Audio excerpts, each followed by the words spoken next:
Hi, I'm Tara. Welcome to the tanning tutorial for hands. I know sometimes tanning your hands can be quite difficult, and I've learned some tips and tricks along the way from self-tanning on my own.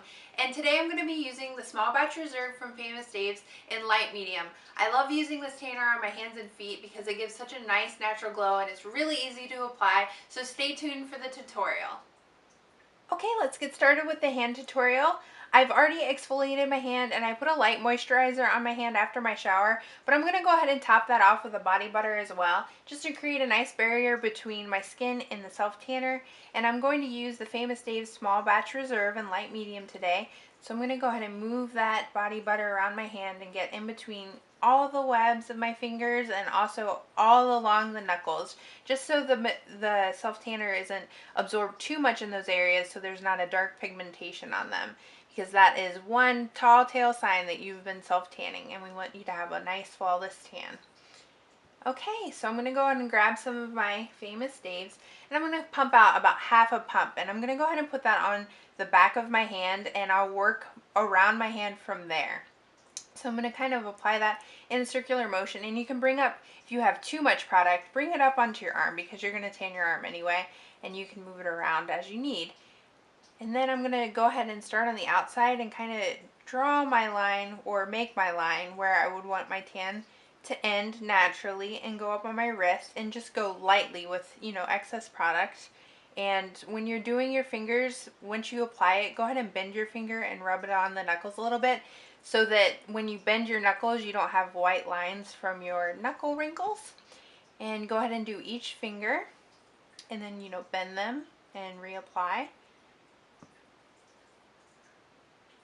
And don't forget your thumb. And then you can draw the line there too, where you want your tan to naturally end. And then you want to go into the big web there. Make sure you have tanner there. And as far as your other finger webs, you can go ahead and slide your other hand through there, so you're applying that tanner from the back of your hand onto there with the excess product. One tip that I've learned that I always do myself is I use a makeup sponge, and you can pick these up at any grocery store. This one just happens to be a diamond shape, but they come in all different shapes. Mostly they're round, and men, you can use these too. Women use this for foundation or, just applying any kinds of makeup, but I like to use these kind of like the mitt. And this just really evens out the product. It really gets it into the areas, and it gives you a more precise application. And I just really love this, and it's something I discovered on my own. And this is how I always tan my hands. And then it is helpful to, do the side of your hands. So it gives a really natural look to your tan, and it just helps evenly disperse the lotion as well.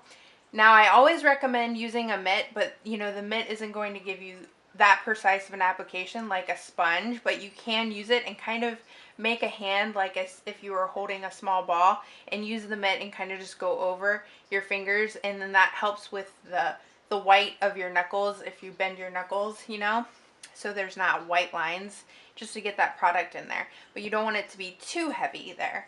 So then you can just work that around with the makeup sponge or your hand, and just make sure you're working it in, and you can feel the lotion start to dry. And that is it. I hope you found this tutorial for hands helpful, and you're able to achieve the flawless glow you're looking for when using Famous Dave's Self Tanner.